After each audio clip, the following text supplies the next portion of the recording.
global aluminum supply chain is increasingly dependent on a single West African nation. Guinea now controls over 70% of China's bauxite imports, up from 46.1% in 2018. This geographic concentration exposes the global smelting sector to severe systemic risk. This dependency accelerated after June 2023, when Indonesia implemented a total ban on raw ore exports. As shown on the chart, Indonesian supply to China collapsed from 19 million metric tons to just 2.1 million metric tons in a single year. Chinese smelters shifted their procurement entirely to Guinea to maintain production. This shift drove a massive expansion in Guinean export volumes, which reached 99.1 million metric tons in 2023. The entire Chinese aluminum industry, critical for automotive and aerospace manufacturing, now relies on this single bilateral corridor. This massive trade volume is constrained by a severe domestic infrastructure deficit. Guinea lacks deepwater port berths capable of hosting Cape-size bulk carriers.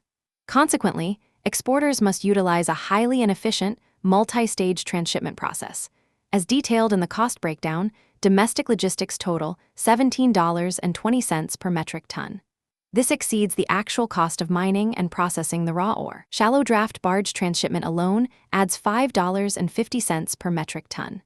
This cost acts as a permanent structural tariff on Guinean bauxite. Because the Rio Nunes and Rio Conera rivers have draft limits of under 5.2 meters, direct loading of large ocean vessels is physically impossible.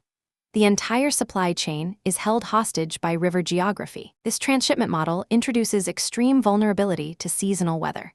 During the summer monsoon from June to September, heavy rainfall and high seas disrupt operations. Open water transfers are suspended on average 18 days per month when wave heights exceed 2 meters. As shown on the chart, monthly export volumes collapse by 46.9% during the wet season. Output drops from a peak of 9.8 million metric tons in March to just 5.2 million metric tons in August. This seasonal bottleneck triggers massive financial penalties. Delayed Cape-size vessels stranded offshore accumulate demurrage fees of $22,000 to $35,000 per day.